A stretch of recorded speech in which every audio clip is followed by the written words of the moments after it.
अस्सलाम वालेकुम नाज़रीन, दिस इज़ एहसान ul Haq advocate as usual with you. उम्मीद है कि आप लोग सब खैरियत से होंगे, चंगे भले होंगे। अल्लाह आप लोगों को खुश रखे। हम डिफरेंट प्रोग्राम्स प्रॉपर्टी भी करते चले आ रहे हैं, लोग मुस्तफ़ीद हो रहे हैं, अपनी राय से भी नवाज रहे हैं, अपने कमेंट से भी नवाज रहे हैं, अपनी नीड्स एंड वांट्स से भी नवाज रहे हैं कि भाई उनको किस चीज़ की ज़रूरत है, क्या चीज़ की ज़रूरत है, क्या चीज़ की नहीं है। तो हमें बड़ी खुशी हो रही है कि लोगों के हम काम आ रहे हैं और लोगों को यहाँ से जो है ना वो गाइड भी कर रहे हैं। आप लोग भी हमारा साथ दीजिए और बहुत बहुत शुक्रिया आपका जिन लोगों ने चैनल को सब्सक्राइब किया है, जो लोग हमसे सीख रहे हैं, जो लोग हमारे साथ ताउन कर रहे हैं, जो लोगों की हम मदद कर रहे हैं। बहुत मज़ा आ रहा है, यकीन करें, बहुत खुशी हो रही है। और ये कार खैर है, जैसे कि मैंने आपको पहले बताया कि कार खैर के लिए काम कर रहे हैं। इंशाअल्लाह ताला करते रहेंगे, आपकी मदद भी करते रहेंगे। आज जिस टॉपिक की तरफ हम जा रहे हैं वो है स्टैम्प पेपर। स्टैम्प पेपर जो हम इस्तेमाल करते हैं, बाज़ार से ख़रीदते हैं, उसकी कितनी किस्में हैं, वो किस लिए यूज़ होता है और उसकी क्या क्या फ़ायदे हैं और किस तरीके से ख़रीदा जाता है, इन चीज़ों पे हम बात करने के लिए जा रहे हैं। तो चलते हैं टॉपिक की तरफ। Stamp paper. स्टैम्प पेपर नाज़रीन दो किस्म के होते हैं, एक जुडिशल होता है और एक नॉन जुडिशल होता है।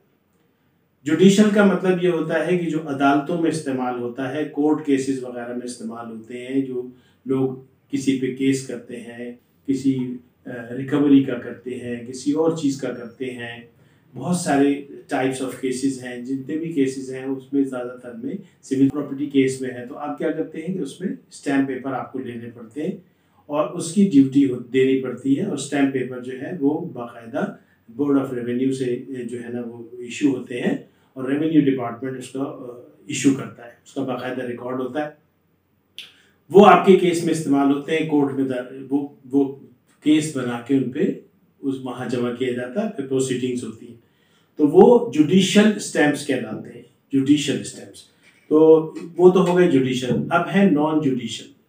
नॉन जुडिशियल स्टैम्प्स वो होते हैं जो हम सेल एग्रीमेंट, रेंट एग्रीमेंट और क्या कहते हैं अंडरटेकिंग में और एफिडेविट में और इन चीज़ों में जो इस्तेमाल करते हैं हम, वो होता है नॉन जुडिशियल स्टैम्प पेपर। तो स्टैम्प पेपर जुडिशियल आपको बता दिया, नॉन जुडिशियल बता दिया। इसका यूज़ ये है कि भाई सेल एग्रीमेंट आपने करना है तो आपको नॉन जुडिशियल चाहिए होगा स्टैम्प पेपर।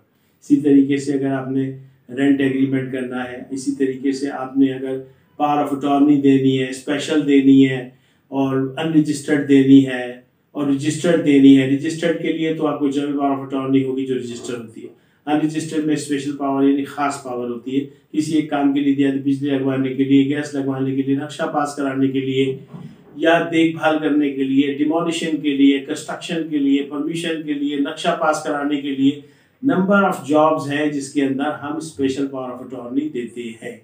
इसके अलावा special power of attorney family में मैटर हो जाता है कोई कि भाई इनहेरिटेंस केस हो गया, 10 आदमी है, अब 10 के 10 कोर्ट में नहीं जाना चाहते तो क्या करते हैं भाई, 4-5 आदमी, 6 आदमी, 8 आदमी किसी एक को नॉमिनेट कर देते हैं, उसको स्पेशल पावर दे देते हैं कि भाई तुम हमारी तरफ से जो है ना तुम हमारे नुमाइंदे हो, जाके वहाँ पे हमें रिप्रेजेंट करो और हम तुम्हारे साथ हैं।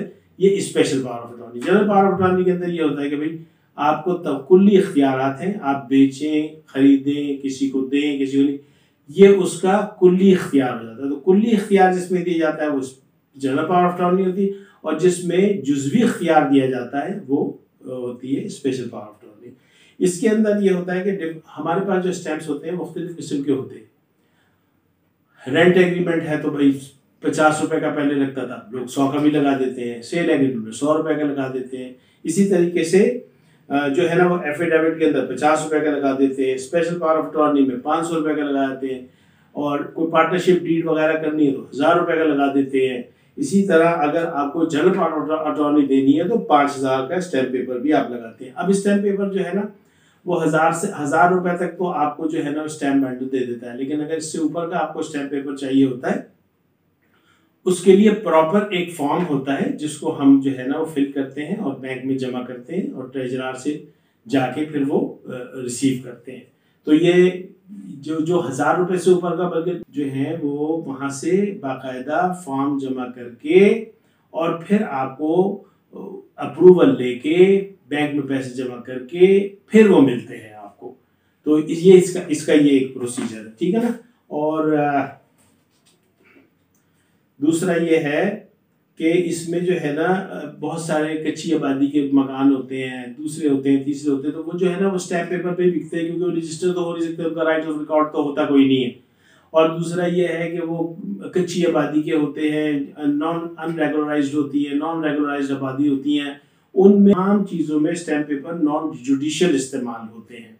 और बाकी जो है जैसे मैंने बताया कि अगर हम रजिस्टर कराने जाएंगे डॉक्यूमेंट, कोई भी डॉक्यूमेंट सेल कर रहे हैं, परचेज कर रहे हैं, कोई डीड बना रहे हैं, उस पर जो स्टैम्प पेपर लगते हैं, स्टैम्प्स भी लगते हैं। स्टैम्प पेपर पे अगर बनाएंगे, एक तो स्टैम्प हम एडहेसिव स्टैम्प्स कहते हैं उनको, जो आपके बनाए हुए डॉक्यूमेंट के ऊपर ना वो पेस्ट कर देते हैं, उसे एडहेसिव स्टैम्प कहते हैं। अगर वो ज़रूरत नहीं है और आपको दूसरी नॉन एडहेसिव की ज़रूरत है, तो उसको फिर आप जो है ना according to the duty number of stamps लेके उसके ऊपर अपने मैटर को टाइप करके आप आगे बढ़ा देते हैं। और ये जो है ये स्टैम्प पेपर जो है ये कानूनी काम के लिए इस्तेमाल होते हैं। और इसका बाकायदा जो है ना जब आप इसको लेते हैं, इसको बनाते हैं, इस पे काम करते हैं, तो आपको ये होता है कि भाई कानूनी काम आपने कर लिया है, उसके बाद उसको अटेस्ट करा लेते हैं, नोटरी पब्लिक से करा लेते हैं, जैसा केस होता है वैसा करा लेते हैं। तो इस तरीके से ये जुडिशियल, नॉन जुडिशियल, इस्तेमाल, लीगल वे, उसकी वैल्यूज, ये सारी मैंने आपको बताई है। इंशाल्लाह ताला आपको पसंद आई होंगी। बात पसंद आए और अच्छा लगे तो ज़रूर हमारे चैनल को सब्सक्राइब करें, शेयर करें, लाइक करें, लोगों को बताएं, लोगों की आप भी मदद करें, हम भी मदद कर रहे हैं और इंशाल्लाह करते रहेंगे। बहुत शुक्रिया, फिर हाजिर होंगे किसी नए टॉपिक के साथ। आज के लिए इतना ही, अपना ख्याल रखिएगा। अस्सलाम वालेकुम व रहमतुल्लाहि व बरकातुहू।